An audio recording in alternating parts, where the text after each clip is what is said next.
জয়ের সুখস্মৃতি নিয়ে ডারউইন থেকে ম্যাকাইয়ে বাংলাদেশ দল। প্রবাসী বাঙালি সমর্থকদের ভালোবাসায় সিক্ত টাইগাররা নতুন ভেন্যুতে ইতিহাস গড়ার স্বপ্ন। ম্যাকাই টেস্টে জয়ে সমালোচনার জবাব দিতে মরিয়া অস্ট্রেলিয়া। স্কোয়াডে পরিবর্তন, ওয়েদারাল্ডের জায়গায় ম্যাট রেনশ। দ্বিতীয় টেস্টের প্রথম দিনের সব টিকিট বিক্রি। ওয়ানডে ও 4 দিনের ম্যাচ খেলতে সাউথ আফ্রিকা গেল বাংলাদেশ এ দল। সিরিজ জয়ে অবদান রাখার পাশাপাশি জাতীয় দলে ফেরার লক্ষ্য নাঈম শেখের। আসিয়ান কাপে অংশ নিতে থমাস ডুলিকে ভালো করার চ্যালেঞ্জ দেওয়া উচিত বাফুফের। দেশের বাইরে বড় দলের বিপক্ষে ম্যাচ খেলার পরামর্শ। ফেডারেশনকে প্রভাবমুক্ত থাকার তাগিদ। এদিকে ঘুরে দাঁড়ানোর চ্যালেঞ্জ নিয়ে ম্যাকাইয়ে পৌঁছেছে অস্ট্রেলিয়া দলও। প্রথম টেস্টে বাংলাদেশের কাছে বাজে হারে সমালোচনায় জর্জরিত অজিরা।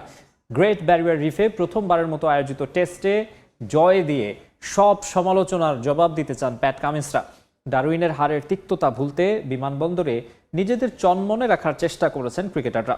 অস্ট্রেলিয়ার ডারউইন ডিজাস্টারের পর খুব চাপের মধ্যেই আছে মাইটি অস্ট্রেলিয়া, কারণ সাবেক থেকে শুরু করে গণমাধ্যম ব্যাপকভাবে সমালোচনা করছে তাদেরকে। ম্যাকাইতে এরই মধ্যে এসে পৌঁছেছে গোটা দল। এয়ারপোর্ট থেকে বের হতে দেখেছি আমরা Steven Smith, Travis Head, Pat Cummins, Starc শুরু করে দলের সঙ্গে নতুন করে যোগ হয়েছেন জশ ইংলিশ। বাংলাদেশ দল কিন্তু অস্ট্রেলিয়া দলের আগেই এই ম্যাকাইতে পা রেখেছে এবং কি তারা এই সময়টা বিশ্রামে কাটাচ্ছে। এমন একটা দুর্দান্ত জয়ের পর যেমন বাংলাদেশ আছে চনমনে, অন্যদিকে অজিরা কিন্তু একেবারে মানসিকভাবে চাপের মধ্যে রয়েছে। যদিও সেটা তাদেরকে সামনে থেকে দেখা যায়নি। এয়ারপোর্টে যখন তারা আসলে ব্যাগেজের জন্য অপেক্ষা করছিল, তারা কিছুটা হাসি খুশি থাকার চেষ্টা করছেন, সতীর্থদের সঙ্গে কথা বলছেন, অনেকেই আসলে সেলফি আবদারও মেটাচ্ছেন। তবে তারা জানেন আসলে ডারউইনে তাদের জন্য কি হয়েছে এবং সাবেকরা আসলে তাদেরকে যেভাবে ধুয়ে দিচ্ছে সেটা নিয়ে নিঃসন্দেহে তারা ভাবছেন।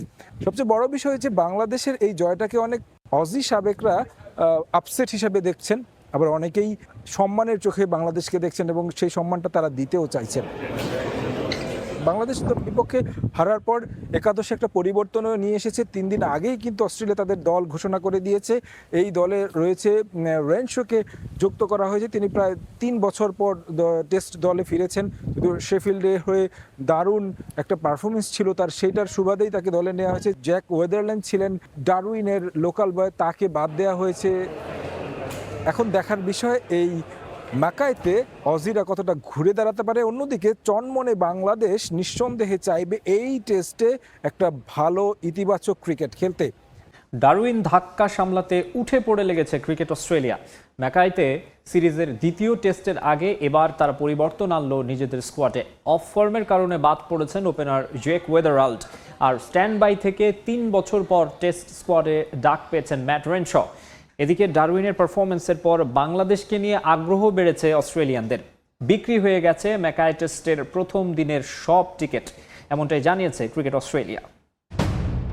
প্রথম টেস্টে 9 উইকেটের সেই ভয়াবহ পরাজয় অজিদের অহংকারে কতটা বড় আঘাত হেনেছে তা বোঝা গেল দল ঘোষণার পরই। বাংলাদেশের ঘূর্ণিয়ার পেসের সামনে অসহায় আত্মসমর্পণের মাসুল গুনতে হলো উদ্বোধনী ব্যাটার জ্যাক ওয়েদারল্ডকে। অ্যাশেজে ভালো শুরুর সুবাদে এপ্রিলে কেন্দ্রীয় চুক্তি পেয়েছিলেন ওয়েদারল্ড, কিন্তু টেকনিকের মার প্যাচে নিজের শহর ডারউইনে পুরোপুরি ব্যর্থ তিনি। 2 ইনিংসের রান করেছেন মাত্র 23 আর 0। একই রকমভাবে বারবার এলবিডব্লিউ এবং বোল্ড হওয়ার ভয় কাটাতে নিজের ব্যাটিং প্যাটার্ন বদলে ফেলেছিলেন ওয়েদারল্ড, কিন্তু আন্তর্জাতিক মঞ্চের চাপের সামনে টিকল না সেই কৌশল। 1 ম্যাচ পরেই তাকে ঝেড়ে ফেলল অস্ট্রেলিয়া টিম ম্যানেজমেন্ট।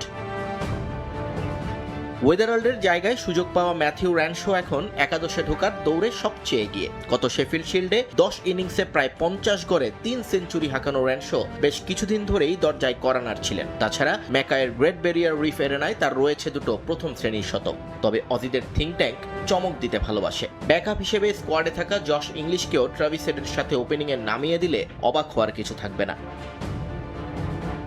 পরিবর্তনের সুর শুধু ওপেনিংয়েই সীমাবদ্ধ নয়, চরম চাপে আছেন 3 নম্বরে থাকা মার্নাস লাবুশেন। শেষ 42 ইনিংসে 25-এর কাছাকাছি গড় আর প্রায় 3 বছর ধরে সেঞ্চুরিবিহীন লাবুশেন ডারউইনে করেছেন 1 এবং 31। কোচ অ্যান্ড্রু ম্যাকডোনাল্ড তার লড়াইয়ের প্রশংসা করলেও স্বীকার করেছেন রান না পাওয়াটাই এখন সবচেয়ে বড় বাস্তবতা। ম্যাকাই টেস্টে তার অফ ফর্ম অব্যাহত থাকলে অজিদের টপ অর্ডারে আরও একটা পরিবর্তনের দরজা খোলা থাকছে।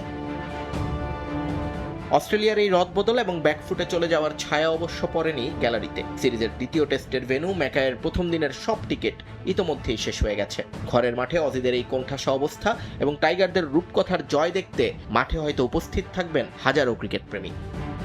বাংলাদেশের হয়ে বিশ্বকাপ জিততে চান হাসান মাহমুদ, আর সেটা করতে পারাটাই হবে চূড়ান্ত বিজয়।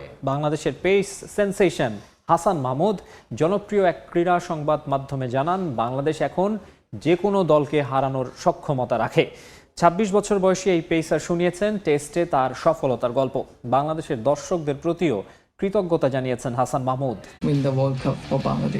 বাংলাদেশ বিশ্বকাপ জিতবে বিশ্বাস হচ্ছে না, তাই তো?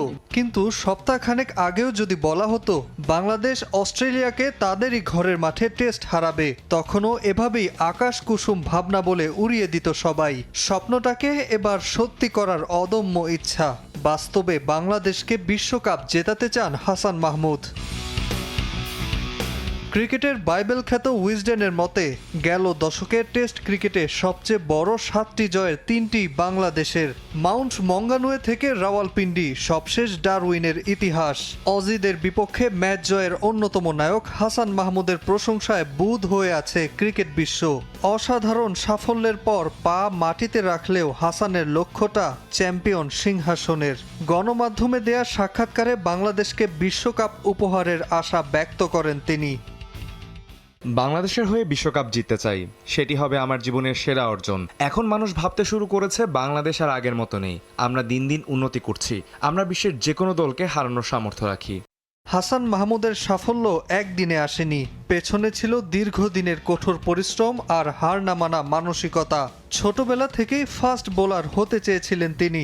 স্কুলে সবাই যখন আড্ডা দিত, অবসরে Shoaib Akhtar, Shaun Tait, Brett লিদের বোলিং অ্যাকশন দেখতেন ২৬ বছর বয়সী এই পেসার। তার সফলতার পেছনে বড় ভূমিকা ছিল Allan Donald, Shaun Tait, Ottis গিবসনের। ডারউইন টেস্টে বল হাতে সাফল্যের গল্প শোনান ডানহাতি এই পেসার।